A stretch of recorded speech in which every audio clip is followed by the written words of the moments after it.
Kickoff for the 2025 college football season is just around the corner, and these are my best and worst case scenarios for the LSU Tigers this season.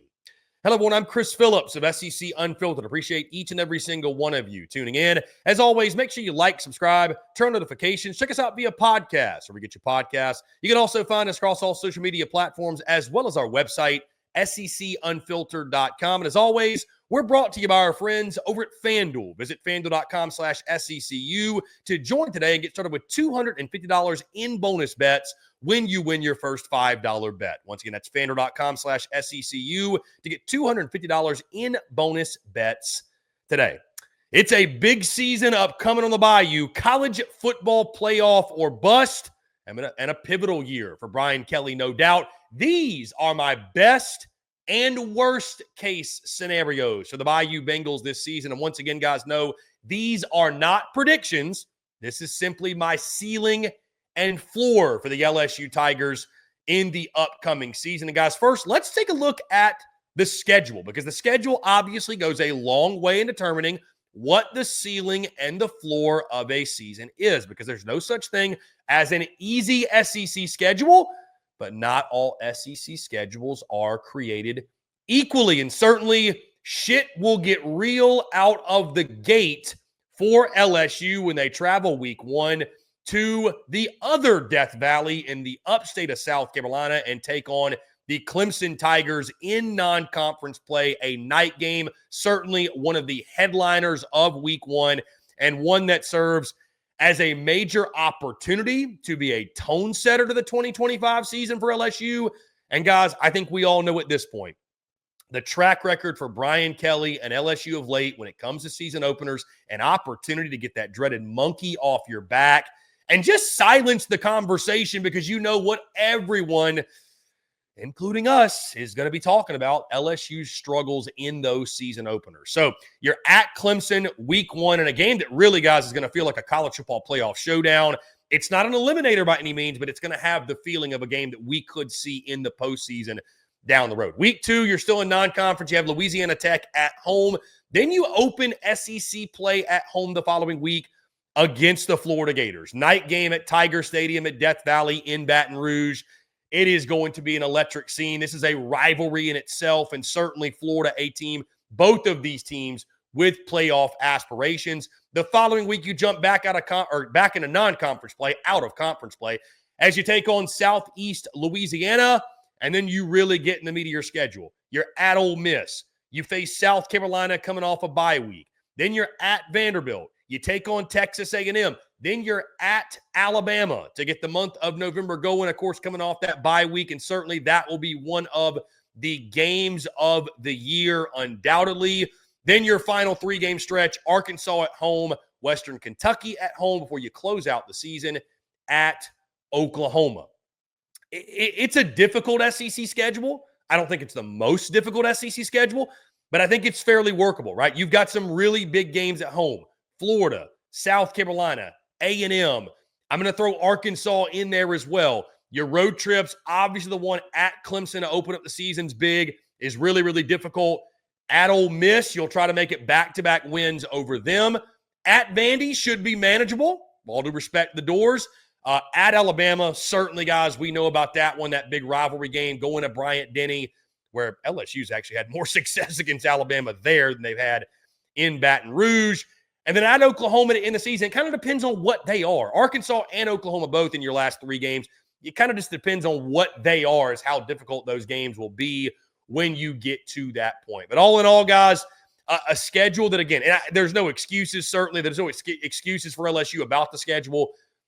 You know how it doesn't matter the sport in the SEC.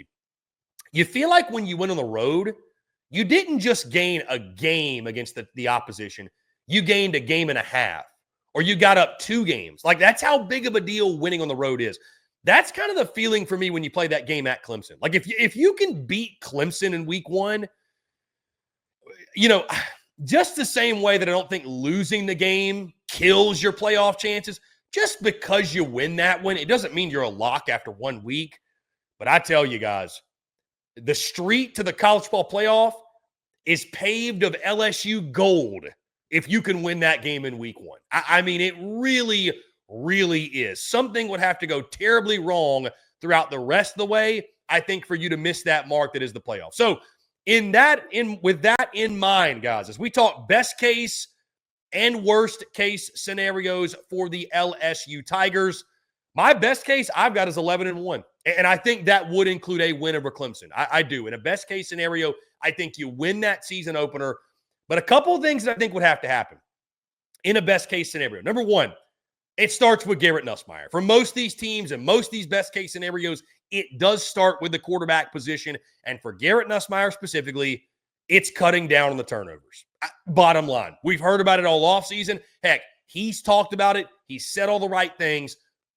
But when you get between those lines and you get under the lights, has Garrett Nussmeier matured and has he taken that next step? If he cuts his turnovers, let's just say in half, guys, Garrett Nussmeier could be in New York.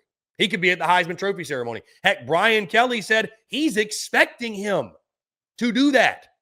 He said it at media days. We're expecting a Jaden Daniels type of jump from him. What Daniels had in the second year, which, boy, that is putting a lot of expectations on a kid. But I tell you this, if Garrett Nussmeier can do that, I mean, it's just self-explanatory, I think, what LSU can be this season. Certainly can go 11-1 in my best case scenario. Also, the other thing that's pivotal, in a best case, LSU can actually run the football.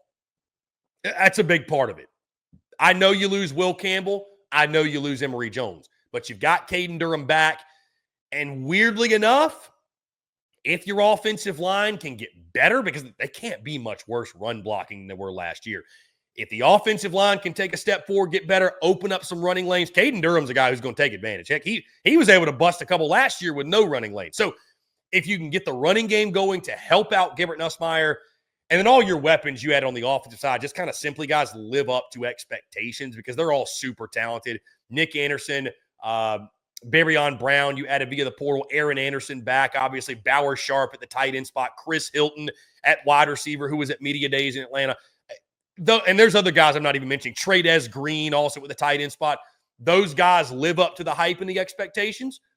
Certainly going to go a long way at hitting this 11-win mark that I've got set out as your best case scenario. And oh, by the way, defensively, some of the newcomers there as well. Guys like Jack Pyburn, Mansour Delane, some of these other guys, Whit Weeks and Harold Perkins, obviously being the leaders of the defensive linebacker spot. Interior of your defensive line taking the next step. Defense as a whole being even better than it was last year under year 2 under Blake Baker. You do that, pieces come together. If you win that first game, I do think 11-1 is on the table for the LSU Tigers. Guys, I think this team can make the SEC championship. Winning a national championship, you got to go through a playoff. Are they capable of doing it? Yes, I think it is possible. You got to get the very best version of Garrett Nussmeier on a weekly basis. It cannot be he falls off a cliff one week and the next week he looks like Superman. It's not about raising his ceiling. It's about raising his floor. If Garrett Nussmeier can raise his floor, I think LSU's really cooking. I think 11-1's on the horizon. I think in a best case scenario, it can happen. Now, worst case scenario for LSU, I've got 8-4. I've got 8-4. And for those who maybe will be taken aback by that, guys, you went 8-4 last year. And there was absolutely no excuse in doing so, right? But on the offensive side, if Garrett Nussmeier continues to turn the football over, maybe he just is who he is, guys. Maybe Garrett Nussmeier just is who he is. If you continue to not be able to run the football, Caden Durham has no running lanes. The good news is I think your weapons, I think the receivers, I think those guys are going to show up. I think if they don't put up the numbers you expect, I think it goes more so back to the quarterback and the offensive line, right? And not being able to get in a rhythm offensively. I don't think all of a sudden Barryon Brown loses his talent. Nick Anderson, Chris Hilton. I mean, you got so much speed on the outside, right? So that's what it comes down to offensively. If Garrett Nussmeier continues to turn the football over, you still can't run it. Defensively, you still struggle at times on the interior defensive line to stop the run, right? Maybe some newcomers don't pan out the way you thought they were going to. Maybe leaning on some newcomers and some youngsters. Maybe it backfires on you a little bit. Maybe you can't find a spot yet again for Harold Perkins. And maybe the defense just doesn't take that next step forward that you really feel like you need them to take. and the schedule jumps up and bites you. You lose to Clemson. You lose to Alabama. Maybe you lose to a Florida. Maybe you lose at Ole Miss again. Maybe Oklahoma is a surprise team with John Mateer. You got to go in there, and maybe you lose to them. That Arkansas game, weird game, always close. Think 2 years ago with Jaden Daniels. Arkansas almost came in there and beat you. It's a worst case, but a worst case of 8-4 is my worst case for this team. And certainly Brian Kelly's seat would be scorching, but I do think it's on the table if some things do not click the way they need to. I do think it's in the cards for a worst case scenario. So, guys, when you take a look at the schedule, when you take a look at the roster, when you take a look at the scenarios, my best case 11-1, worst case 8-4 for the Bayou Bengals. Do you agree with me? Do you disagree? What's your best case, worst case for the LSU Tigers this season? Guys, that's going to do all for me. Appreciate each and every single one of you tuning in. Before we get out of here, I do want to tell you about our friends over at FanDuel, because as always, we are brought to you by our friends at FanDuel. Guys, college football season, as you know, is just around the corner. You want to make sure you're in on the action with our friends over at FanDuel. Visit FanDuel.com/SECU to join today and get started with $250 in bonus bets when you win your first $5 bet. Guys, they got everything you need, right? They got parlays, they got spreads, they got totals, they got prop plays. And it's not just college football. College basketball will be here before you know it. The NFL is essentially just around the corner. NBA, NHL, MLB's in full swing. You can bet on fight night, everything in between.